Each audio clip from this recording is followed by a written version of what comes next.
मला काही कळेना, माझ्याबरोबर एका बेंचवर बसणारा पक्या अचानक सत्काराच्या पात्रतेचा कस काय झाला. मी त्याला विचारलं, तुझा सत्कार काय? म्हटला, मी शास्त्रज्ञ झालो म्हणून माझा सत्कार आहे. आता मला पुन्हा काही कळेना, SY मध्ये शिकणारा पक्या अचानक शास्त्रज्ञ कसा झाला. मी त्याला विचारलं, तू कुठला शोध लावलास? त्यावर पक्या मला म्हटला, मी शास्त्रज्ञ आहे हा शोध मी लावला. पण आता महाविद्यालयात सत्काराची तयारी चालू होती, त्यामुळे विश्वास ठेवणं भाग होतं. मी त्याला खोदून विचारलं, बाबा तू शास्त्रज्ञ कसा झाला, तू कुठला शोध लावला, तुझा सत्कार कसा? तर पक्या मला म्हटलं, माझं नाव काय? म्हटलं पक्या. पक्याचं उलट काय? म्हटलं कॅप. कॅप इंग्रजी शब्द आहे, त्याला मराठीत काय म्हणतात? म्हटलं टोपी. टोपीचं उलट काय? म्हटलं पिटो. पिटो हिंदी शब्द आहे, त्याला मराठीत काय म्हणतात? म्हटलं मारा. माराचं उलट काय? म्हटलं रामा. रामा म्हणजे श्रीराम. ते कोण आहेत? म्हटलं देव आहेत. देवचं उलट काय? म्हटलं वदे. वदे संस्कृत शब्द आहे, त्याला मराठीत काय म्हणतात? म्हटलं बोले. आणि बोलेचं उलट काय? म्हटलं लेबो. तर लेबो हे शास्त्रज्ञाचं नाव आहे आणि ते माझ्या नावापासून सुरू झालंय, म्हणून मी शास्त्रज्ञ आहे. पण मित्रांनो, हाच पक्या आज प्रकाश सावंत म्हणून देशासाठी शास्त्रज्ञ म्हणून काम करतोय. ही माझ्या दृष्टीने अत्यंत अभिमानाची गोष्ट आहे. हेच वय असतं, हाच काळ असतो. याच वयामध्ये प्रेरणा देता येतात, उर्मी भरता येतात. काहीतरी करावं, करून दाखवावं, काहीतरी घडवावं, घडवून पाहावं अशी इच्छाशक्ती निर्माण होते. ती याच वयात ओल्या मातीच्या गोळ्याला जर हवा तसा आकार देता येत असेल तर जिवंत हाडामांसाच्या गोळ्याला सुद्धा हवा तसा आकार देता येतो. फक्त माती ओली हवी आणि वय संस्कारक्षम हवं. एकदा माती सुकली आणि वय निघून गेलं, मग कितीही सांगितलं तरी त्याचा परिणाम होत नाही. त्यामुळं 14 वर्षापासून ते साधारण 17 वर्षापर्यंतचा आमच्या मुलांचा वयोगट हा त्यांना घडवण्याचा, त्यांना प्रेरणा देण्याचा, त्यांना ध्येय देण्याचा, त्यांना काहीतरी करण्यासाठी सर्वोत्तम प्रवृत्त करण्याचा हा सगळ्यात उत्तम काळ आहे. या काळात जर तुम्ही ती प्रेरणा दिली तर निश्चितपणे तुमची मुलं ही त्यांच्या कर्तृत्वाचा ध्वज अवघ्या जगतात फडकावतील, ही निश्चितपणे आहे. सगळ्यात महत्वाची गोष्ट काय आहे की मुलं शिकतात, पण ती का शिकतात, त्यांनी का शिकायचं याचं उत्तर आम्ही कधीतरी त्यांना सांगितलंय का? पोरांनी थोर व्हावं यासाठी थोरांनी अल्पकाळ पोर व्हावं लागतं. मित्रत्वाचं नातं निर्माण करून जगण्याचा सायाम आधार त्याला सांगावा लागतो, अर्थ बजावावा लागतो, त्याला भावार्थ बिंबवावा लागतो. तेव्हा कुठेतरी मी वारंवार सांगतो, तुम्ही कितीही तुमच्या मुलांना अभ्यास करायला सांगा, ती करत नाहीत जोपर्यंत त्यांना वाटत नाही. पण त्यांना वाटायचं असेल तर अभ्यास कर म्हणून नव्हे, तर अभ्यास का करायचा हे तुम्ही आधी त्याला पटवून दिलं पाहिजे. एकदा ते पटवून दिलं की मग तुमची मुलं त्यांच्या पुढच्या प्रवासाला निघतील. या जगामध्ये दुसरं सामर्थ्यशाली काही नाही, फक्त माणसाचं मन हे जगात सगळ्यात सामर्थ्यशाली आहे. या जगात तुमचा पराभव दुसरा कुणीही करू शकत नाही, तुमचा पराभव फक्त तुम्ही करता. या जगामध्ये दुसरा कुणीही तुम्हाला विजयी करू शकत नाही, तुम्हाला विजयी फक्त तुम्ही करता. या जगामध्ये दुसरा कुणीही तुमच्यावर मर्यादा घालू शकत नाही, तुमच्यावर मर्यादा फक्त तुम्ही घालू शकता. या जगातलं दुसरं कुणीही तुम्हाला बंधनात ठेवू शकत नाही, तुम्हाला बंधनात फक्त तुम्हीच ठेवू शकता. तुमचं मन ही सगळ्यात मोठी ताकद आहे. एका कैद्याला न्यायमूर्तींनी मृत्यूदंडाची शिक्षा दिली. तत्कालीन काळात मृत्यूदंड देणं म्हणजे फासावर चढवणं, पण शास्त्रज्ञांना काय प्रयोग करायचे होते. त्यांनी न्यायमूर्तींना विनंती केली, या कैद्याला फासावर चढवून मृत्यूदंड देण्यापेक्षा याला विषारी सर्पाचा दंश देऊन मृत्यूदंड देऊया. न्यायमूर्तींनी संमती दिली. त्याच दिवशी त्या कैद्याला सांगितलं, परवा सकाळी 11 वाजता तुला विषारी सर्पाचा दंश होईल आणि तू मरशील. 2 दिवस त्या कैद्याच्या डोक्यात एकच विचार होता, मला विषारी सर्पाचा दंश होईल आणि मी मरेन. प्रत्यक्ष शिक्षेचा दिवस उजाडला. त्या कैद्याला बाहेर काढलं. अधिकारी शास्त्रज्ञ जमा झाले. त्या कैद्याला सांगितलं, आता काही क्षणात तुला विषारी सर्पाचा दंश होईल आणि तू मरशील. आणि त्या कैद्याच्या डोळ्यावर पट्टी बांधली. पण प्रत्यक्षात विषारी सर्पाचा दंश होण्याऐवजी शास्त्रज्ञांनी 2 टाचण्या घेतल्या आणि त्या कैद्याला टोचल्या. झाला, दंश झाला. अर्ध्या तासात त्या कैद्याच्या तोंडातून फेस बाहेर आला आणि पुढच्या 1.5 तासात शरीर काळं निळं पडून तो मरण पावला. प्रत्यक्षात विषारी सर्पाचा दंश झाला होता का? विषारी सर्प तुम्हाला मारत नाही, तुमच्या मनातला विचार तुम्हाला मारून टाकतो.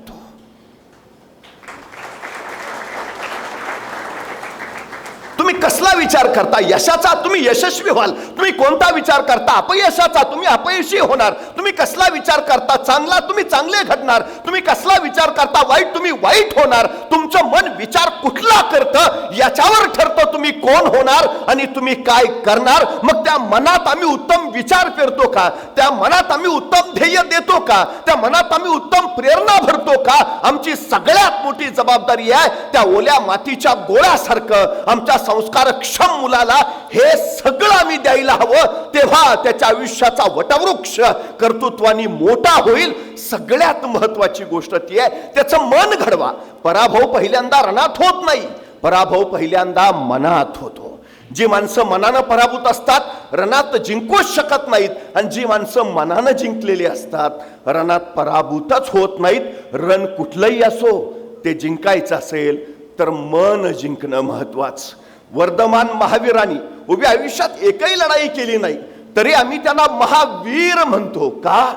जो रण जिंकतो तो वीर, जो मन जिंकतो तो महावीर.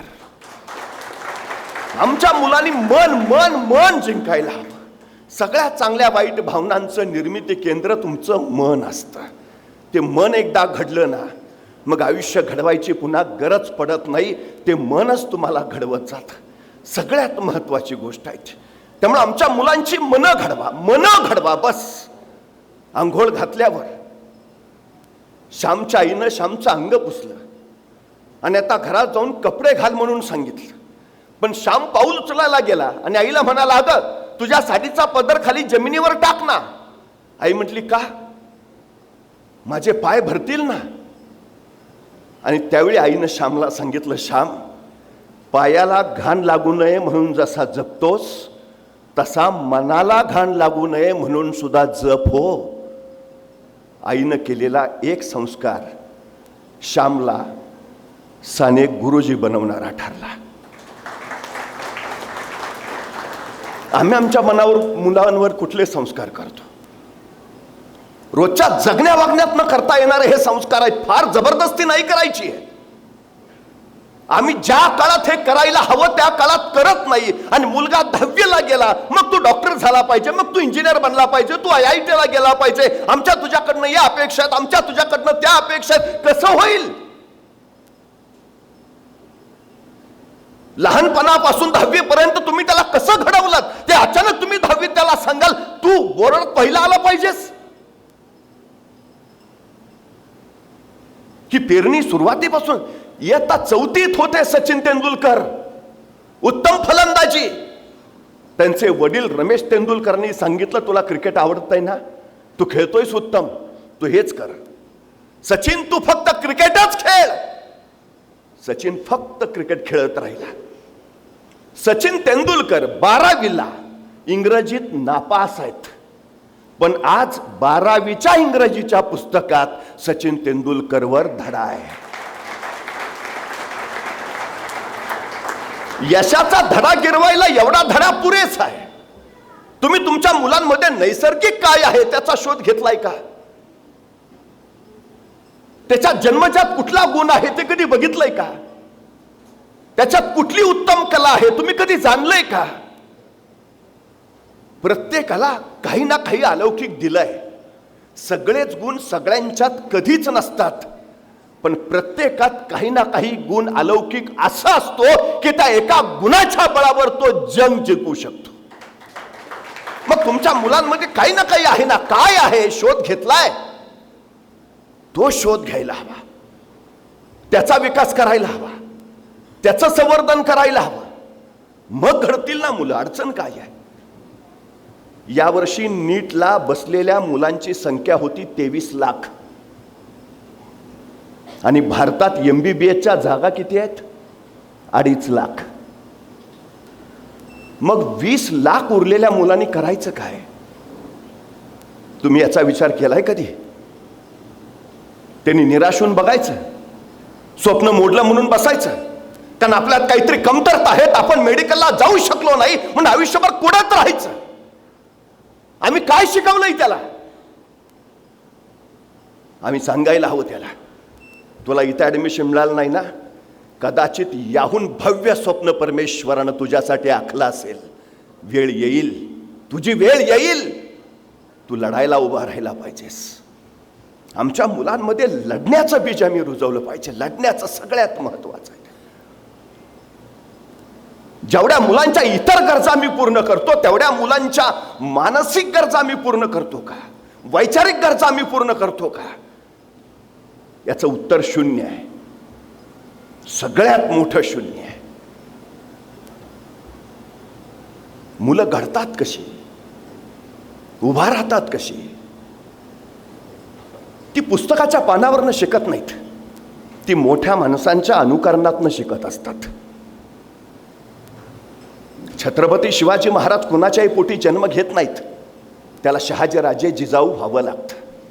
माऊली ज्ञानेश्वर कुणाच्याही पोटी जन्माला येत नाहीत, त्याला विठ्ठलपंत रुक्मिणी आई व्हावं लागतं. जगद्गुरु तुकोबराय कुणाच्याही अंगणात खेळत नाहीत, त्याला बोल्होबा आणि कनकाई बनावं लागतं. आपले आई बाप कोण असतील हे आपल्या हातात नसतं, पण आपण कोणाचे आई बाप व्हावं हे आपल्याच हातात असतं. मग आपल्याला वाटत नाही का आपल्या पोटी शिवरायांसारखा पराक्रमी पुत्र यावा, ज्ञानेश्वरांसारखा विद्वत पुत्र यावा? हे आम्ही ठरवत असतो आमची मुलं कोण घडणार. मुलं नाही ठरवत. तुम्ही ध्येय ठरवलंय त्यांचं. मी अनेक मुलांना विचारतो, काय चाललंय सध्या? नाही चाललंय ना. अरे पण काय ठरलंय का? नाही बघू ना.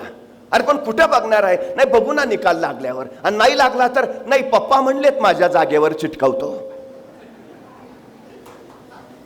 चिकट. ही ध्येय आहेत आमची. ध्येय द्यावं लागेल ना, नाहीतर नुसतंच भरकटणं होईल. ठरवून द्यावं लागेल काय करायचं आहे. आणि जितक्या लवकर ध्येय ठरवाल तितक्या लवकर तो मुलगा अधिक उंचीवर पोहोचेल. सचिन तेंडुलकर सारखा. चौथीत सुरुवात, त्याला द्या ना ध्येय, तू एवढंच करायचंय कर. एखादी गोष्ट सातत्यानं जेव्हा करता त्यावेळी तुम्ही त्यातले तरबेज बनता. वज्रासारख्या कठीण दगडावर पाण्याचा एकच थेंब सतत आदळत राहतो आणि तो वज्रासारखा कठीण दगड फुटतो. तो काय पाण्याच्या थेंबाच्या ताकदीनं नाही, त्याच्या सातत्याच्या सामर्थ्यानं. हे सातत्य तुम्हाला घडवतं. मग हे सततचं सातत्य कधी येईल? तुम्ही जितक्या लवकर त्याला ध्येय द्याल तितक्या लवकर येईल ना. उशिरा देऊन कसं जमेल?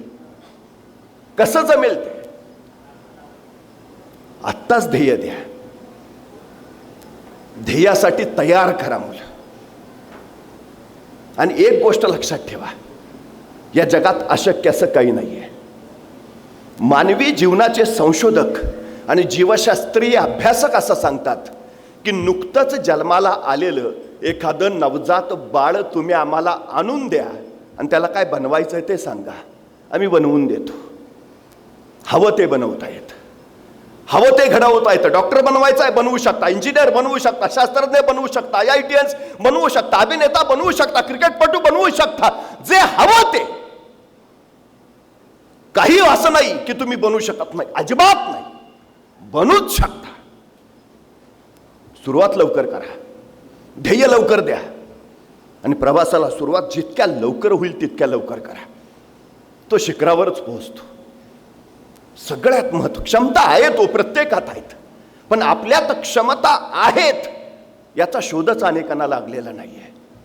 मी परवा एका मुलाला सहज विचारलं, काय रे 100 मीटर पळशील का? तो माझ्याकडेच बघत बसला.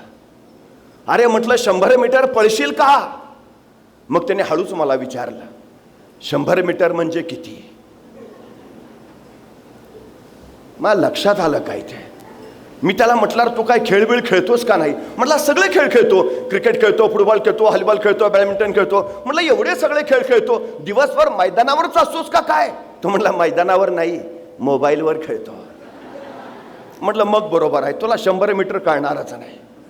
मग त्याला सांगितलं इथून तिथपर्यंतचं जे अंतर आहे त्याला 100 मीटर म्हणायचं, पळशील का? म्हटला करतो प्रयत्न. आता तुला काय 5 किलोमीटर पळायला सांगितलंय का? 100 मीटर नाही, करतो ना प्रयत्न. बरं म्हटलं मला सांग, हे 100 मीटर अंतर पार करायला तुला किती वेळ लागेल? तो 5 मिनिटं अंतरच बघत बसला. अरे म्हणलं सांग ना. आणि मग हळूच म्हटला 5 मिनिटं तरी लागतील. 100 मीटरला? अरे हुसेन बोल्टचं ऑलिम्पिकचं रेकॉर्ड 9.58 सेकंदाचा आहे. म्हणजे तो 10 सेकंदात 100 मीटर पळतो. तू 15 सेकंद म्हण, 20 सेकंद म्हण, 25 सेकंद म्हण, का 5 मिनिटं? माझं मला माहिती आहे ना. अरे तुला सांगितलं ना 5 मिनिटं लागतील. मला सुचायचंच बंद झालं. पण तेवढ्यात त्याचा मित्र धावत आला. पळ कुत्रा पिसाळलाय. एवढ्या भयान वेगात पळत सुटला. 7 सेकंदात 100 मीटर. मी म्हटलं तुला का हुसेन बोल्टचं रेकॉर्ड मोडलंस? त्याला 10 सेकंद लागतात, तू 7 सेकंदात पळलास. म्हटलं मग कुत्रं मागं लागलेलं. म्हणजे 7 सेकंदात 100 मीटर पळायची क्षमता तुमच्यात आहे. बाहेर कधी आली? संकट आलं तेव्हा. मग संकट चांगली आहेत का वाईट आहेत? चांगली आहेत. संकटांचं स्वागत करायला हवं. संकट तुम्हाला अडवायला येत नाहीत. संकट तुमची उंची वाढवायला येतात. अडथळे तुम्हाला रोखायला येत नाहीत. अडथळे तुमच्यातल्या क्षमता बाहेर काढतात. अडचणी तुम्हाला थांबवायला येत नाहीत. अडचणी तुमच्यातली कौशल्य बाहेर काढतात. संकट, अडचणी, अडथळे यायलाच हव्यात, कारण त्याच तुम्हाला घडवतात. ही सगळ्यात आणि सगळ्यात महत्वाची वस्तू असते.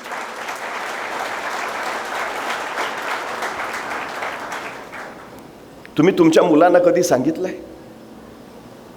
गुरुकुलात शिक्षण घेतल्यानंतर प्रभू श्री रामचंद्र अयोध्येला आले आणि राजा दशरथांनी ठरवलं आता श्रीरामांचा राज्याभिषेक करायचा. सगळा आनंदात आहे. उद्या राज्याभिषेक आहे. आणि आदल्या रात्री कैकेयी माता येऊन सांगतायत, तुम्ही मला 2 वचन देणे आहात. तो काळ होता प्राण जाय पर वचन न जाय. आणि कैकेयी मातेने वचन मागितलं. श्रीरामांना 14 वर्ष वनवास आणि भरताला अयोध्येचं राज्य. आनंदाच्या शिखरावर असणारे प्रभू श्री रामचंद्र दुसऱ्या क्षणी खाली आले. संकट काय असतात? हा सगळा राजेशाही थाट सोडला, निघाले वनवासात. तो वनवास तर सोसतातच आहेत, पण तोच रावणानं सीतामातेना पळवून नेला.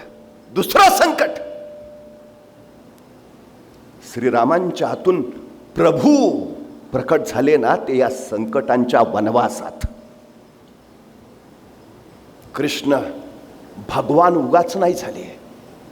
राजपुत्र असूनही तुरुंगात जन्म घेणारा आणि राजपुत्र असूनही गाई गोठ्यात गाई गुरांचं शेण काढणारा, संघर्षाचा तो सारथी. हे सगळं आयुष्यातलं सहन केलं म्हणून कृष्ण भगवान कृष्ण झाले. यशाला शॉर्टकट नसतो हे आमच्या पोरांना सांगून द्यायला हवं आम्ही. तुमचा संघर्ष जेवढा मोठा तेवढं तुमचं यश मोठं. तुमची संकट जितकी जास्त तितकी तुमची उंची जास्त. रस्त्यावरच्या विजेच्या खांबाखाली बसून शिकणारे भीमराव आंबेडकर अमेरिकेच्या कोलंबिया विद्यापीठात गेले. अमेरिकेचे राष्ट्राध्यक्ष बराक ओबामा त्याच आंबेडकरांना आपले गुरु मानतात.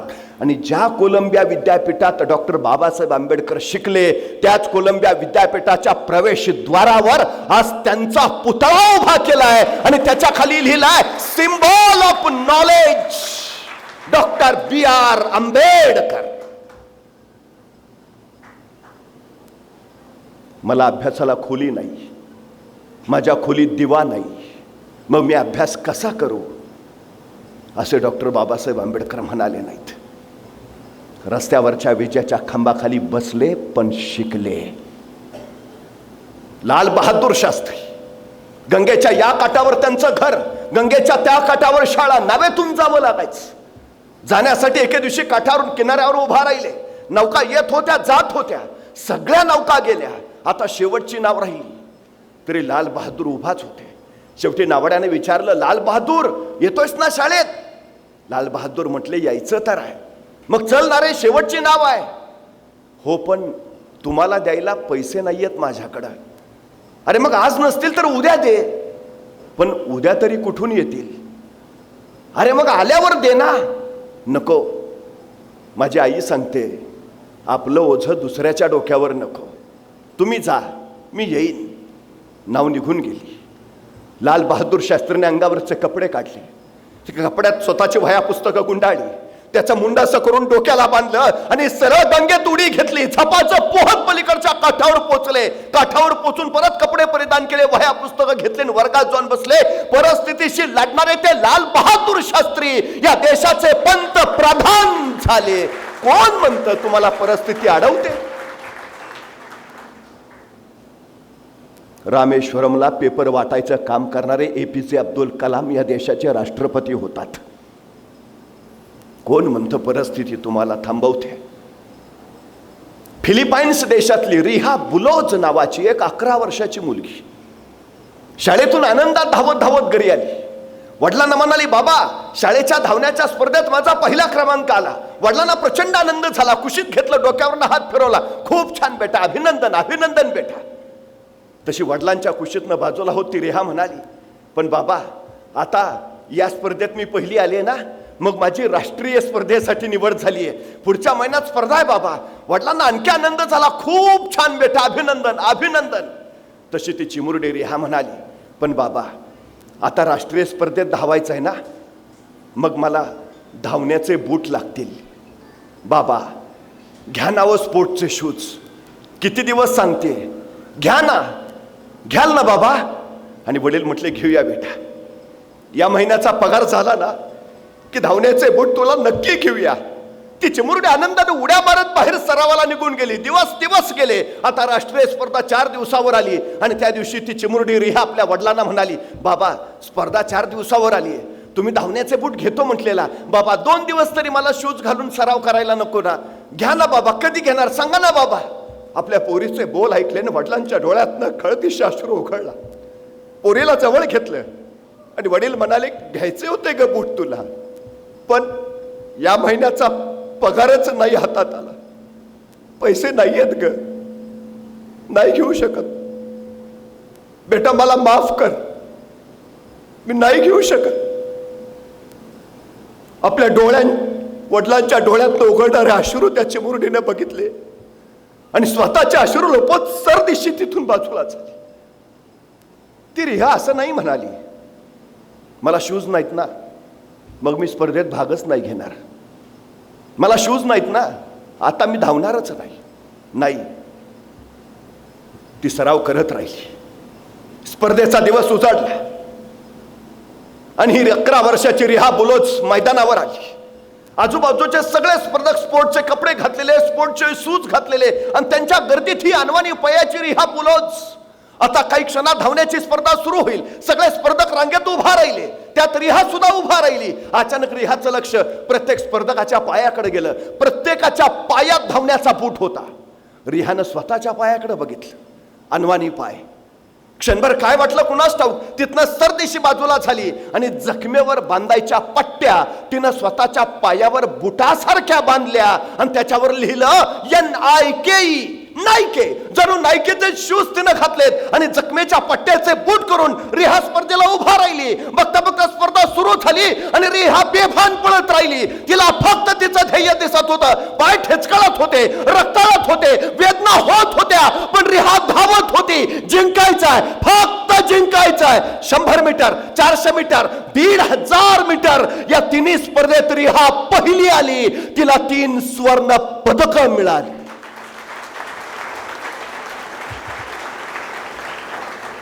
ती चिमुरडी रिहा सांगते, परफॉर्मन्स बुटात नसतो, परफॉर्मन्स डोक्यात असतो. तुमच्या पायाला बुटांमुळे वेग येत नाही, तुमच्या पायाला तुमच्या उरातल्या जिद्दीमुळे वेग येतो. तुम्ही तुमच्या मुलांच्या हृदयात काय तीव्रतेनं त्याचं ध्येय पेरता, त्याच्यावर त्याची जिद्द ठरते. साधना असू दे अगर नसू दे, मला जिंकायचं आहे ही भावना त्याला ध्येयापर्यंत पोहोचवते. जी माणसं कारणात अडकून पडतात ती कधीही यशस्वी होत नाहीत आणि जी यशस्वी होतात ती कधीही कारणं देत नाहीत. तुमची मुलं जर कारणं द्यायला लागली तर समजून जा, हा काही करणार नाही. काहीही करणार नाही.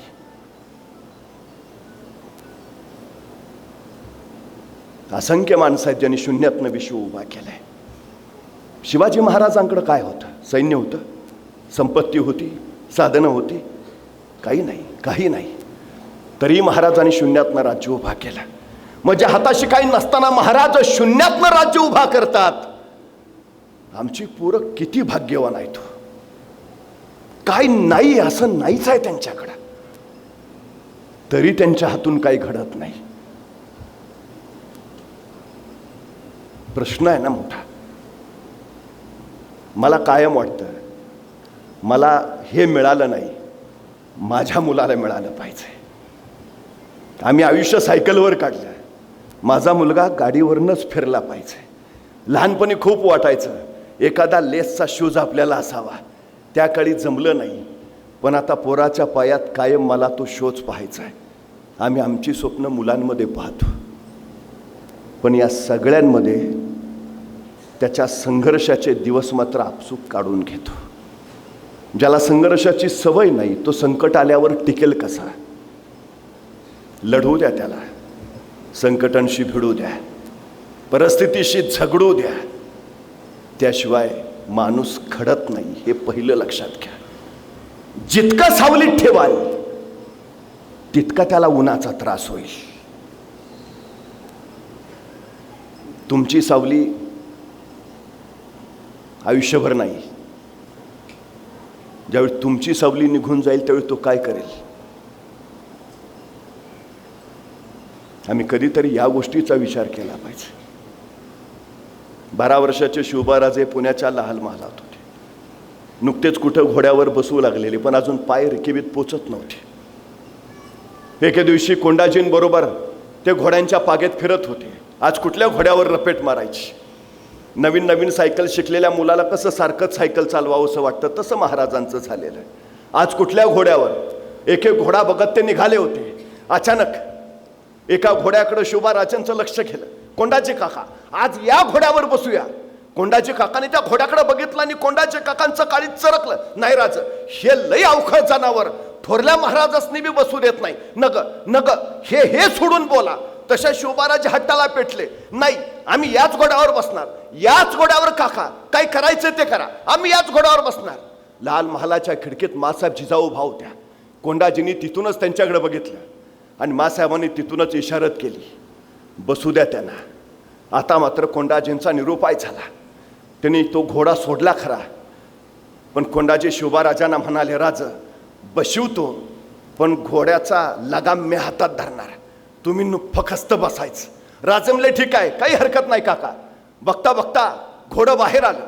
शिवबाराजांना कोंडाजी काकाने उचललं, घोड्यावर बसवलं आणि लगाम धरला. ते पुढे गेले. तोपर्यंत शिवबाराजांनी घोड्याला टाच मारली आणि वादळासारखं ते घोडं उफाळलं. भयान वेगानं सळसळू लागलं, तुफान वेगाने पळू लागलं. कोंडाजीच्या काळजाचं पाणी पाणी झालं. शिवबाराचे शिवबाराचे शिवबाराचे म्हणेपर्यंत घोड्याने एक लांब उडी मारली आणि त्याच उडीनं शिवबाराचे खाली कोसळले. 3-4 कोलांट्या उड्या घेत एका जागी जाऊन थडकले.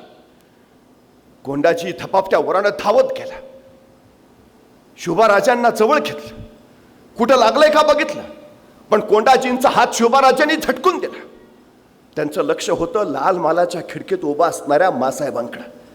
त्यांना वाटत होतं, एवढे आपण घोड्यावरनं पडलो, मासाहेबांनी धावत यावं, आपल्याला कुशीत घ्यावं, डोक्यावरनं हात फिरवावा, विचारावं, शिवबाराजे लागलं तर नाही. पण मासाहेब तिथंच उभा होत्या, खिडकीतच. त्यांचं येण्याचं काही चिन्ह दिसेना. एवढे घोड्यावर न पडले, पण शिवबाराजे रडले नव्हते. पण मासाहेब येत नाहीत हे कळालं आणि मग मात्र शिवबाराजांनी रडायला सुरुवात केली. थोड्या वेळानं आपलं अंग झाडत ते उठले आणि ताड ताड ताड चालत लाल महालात आत निघाले. मासाहेबांनी पायरीवर असतानाच हाक मारली, शिवबाराजे. शिवबाराजांचं एक नाही दोन नाही, शिवबाराजे पुढंच. मासाहेबांनी पुन्हा हाक मारली, शिवबाराजे थांबा. मग मात्र शिवबाराजे थांबले. मासाहेब जवळ गेल्या. शिवबाराजांच्या डोक्यावरून हात फिरवला, पाठीवर हात फिरवला, थिडकारला आणि शिवबाराजे म्हणाले, आता कशाला विचारता? आम्ही घोड्यावरनं पडलो तेवढे आम्हाला कोण वाटलं, तुम्ही धावत धावत याल, आम्हाला कुशीत घ्याल, लागलंय का नाही पाहाल, तेव्हा नाही आला, आता कशाला विचारता? आपल्या मुलाचे बोल ऐकले आणि मासाहेबांच्या डोळ्यातनं खळदिश्य अश्रू उखळला. मासाहेब म्हणाल्या, शिवबाराजे पडलात तुम्ही, पण वेदना आमच्या काळजाला झाल्या. क्षणभर वाटलं होतं यावं धावत घ्यावं कुशीत तुम्हाला, पण आम्ही स्वतःला रोखलं राजे. शिवबाराजाने विचारलं का? आणि मासाहेब म्हणाल्या, का? कारण उचलणारं कुणी असलं की पडणाऱ्याला जोर येतो. उचलणारं कुणी असलं की राजे पडणाऱ्याला जोर येतो. आम्ही तुमच्याकडून रयतेला आधार द्यायची अपेक्षा करतो आहोत, आणि तुम्हाला जर आमचा आधार लागत असेल तर तुम्ही स्वराज्य कसे उभा करणार?